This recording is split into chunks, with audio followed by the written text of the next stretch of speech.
I will work with the administration when it benefits Arizonans. And if I need to stand up to them because their actions will harm Arizonans, I will do that.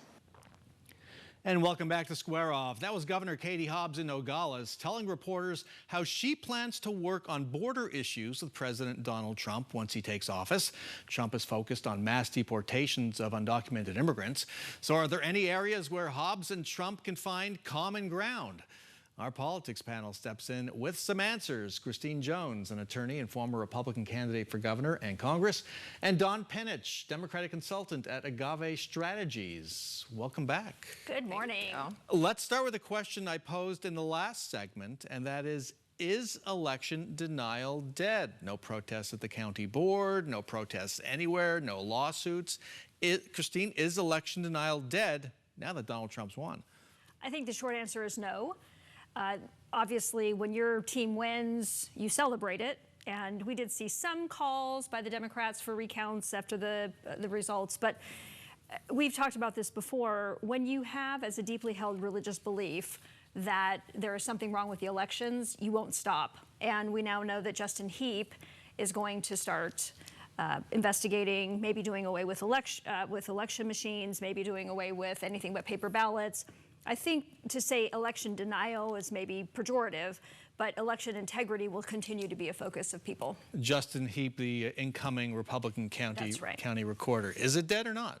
Oh, I don't think you put that genie back in the bottle after this many years of spreading misinformation, stoking fears around it. I think that exactly as Christine said, this will now become a tool that when you like the results, you say, thank goodness this election went well. And when you don't, they will always get to go back to asking questions and making accusations. So I do not think that this moment of calm that we're in is something that we should get too comfortable in. I think we're going to start to see it and hear that drumbeat begin very soon in the build up to 2026. Okay, we'll keep our eyes on that.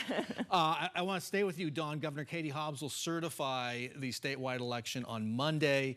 Prop 139, the abortion rights initiative that you worked on, will become law.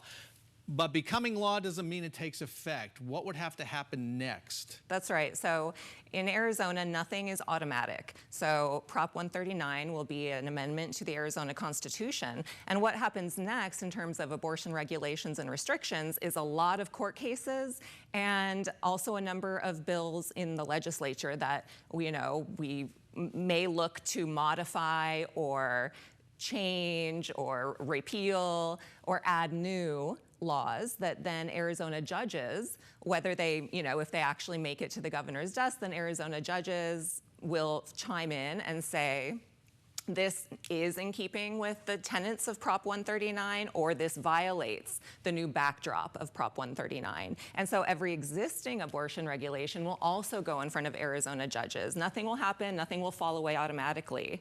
And that process of legal challenge is where we will start to see maybe a 15-week ban fall away, maybe a ban on telehealth, whatever reproductive rights groups bring to the courts and say, we don't believe that this is legal any longer. And a judge will determine that. So the right that's enshrined in the Constitution, that will be enshrined in the Constitution to reproductive rights, when would that actually take effect? It'll be a process. It'll be a process over the course of months. I mean, Arizona currently has more than 40 abortion regulations on the books. It will be years if you really think about groups having to bring every single one of those up for challenge. And so abortion, in other words, will be in the headlines in Arizona for a very long time. You agree, years? It's absolutely years. And one thing that I tried to warn on 139 is it went too far. And while the court challenges are happening and while the abortion rights groups are asking courts whether this is in keeping with the new constitutional amendment, the anti-abortion, pro-life groups are going to be gearing up their own constitutional amendment. So this is not a settled rule. I think probably what we'll see as a practical matter, the 15-week permissive abortion statute will continue to govern here in Arizona for the foreseeable future. All right. And this whole "we have a ban" thing, I think, will fall by the wayside because that was a fake campaign statement from the beginning. 60% of Arizonans disagreed, so let's not forget about that. And we will move on with that. let's talk about the fix that Katie Hobbs finds herself in now. Likely to run for re-election, Donald Trump in the White House pushing mass deportations, many other policies that Democrats don't like and Arizonans might not like. How should Hobbs be positioning herself right now? Well, I think taking a strong stand is refreshing. We haven't seen her done that a whole lot, particularly as it relates to advocating specifically for things that help Arizonans. So congratulations to her on that. Anytime you can get help from the federal government with anything that has to do with the border, you should say yes. I think the politicizing this has got to slow down a little bit, because when we're talking about deporting people, at least the administration's position is going to be deport people who are here by violating a law. If you're breaking the law, there has to be a consequence. And so if Hobbs and the governor's office can get behind that, I think that's positive. What she should not do is set our law enforcement or our National Guard or our border security against the administration's efforts to make it secure and to reform immigration policy, because nobody wins in that situation. Is Governor Hobbs taking the right stand here? Yeah, I think she's in exactly the right place for the moment that we're in. You know, as I just referenced in terms of abortion rights, a majority of Arizonans want to see the border security and immigration dealt with. And so she has, she has task forces and actions of her own underway. She has said that she will work on those that will help Arizona. And, she's a Democratic governor up for re-election. She also has to make sure that people understand she's not going to be deporting families, harming families that that Arizonans don't want to see happening. And so this is exactly the position she should be in. And to be clear, we really have no idea how this is going to play out. Absolutely It's unclear not. whether Donald Trump even knows. Or the logistics and practicality, financial reality of mass deportations. I think that this is very much going to show us a gap between words and reality, action. Let's move on. The calendar says 2024. For politicians, it is already 2026.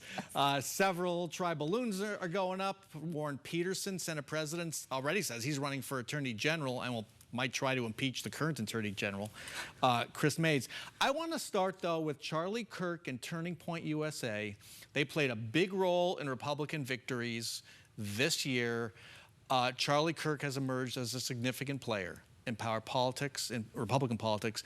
There are rumors he wants to run for governor. Is that a possibility? Is that a real thing? I think it's a very real possibility. There is no doubt that Turning Point has showed an ability to both raise money and exert influence. The appetite for somebody with his politics is a different story, right? Would Arizona prefer to have sort of the tried and true proven businesswoman, Karen Taylor Robeson, the very well-liked and multiple times elected Kimberly Yee, who's the state treasurer? So I don't think it's a foregone conclusion for him, but there cannot be an underestimating the power of his potential as a candidate, because he can raise money and a lot of people know who he is, and he's on TV and he's having massive rallies around the state and around the country. So I would definitely keep an eye on him. Would Democrats welcome Charlie Kirk to the governor's race? I think when you look at the names that are being floated right now, that would be the best setup for another Democratic win in a general election. So, try it out. Let's go for it, Charlie. Let's go to Adrien Fontes. Some trial balloons this past week about him maybe primarying Governor Katie Hobbs. He seemed to burst that bubble.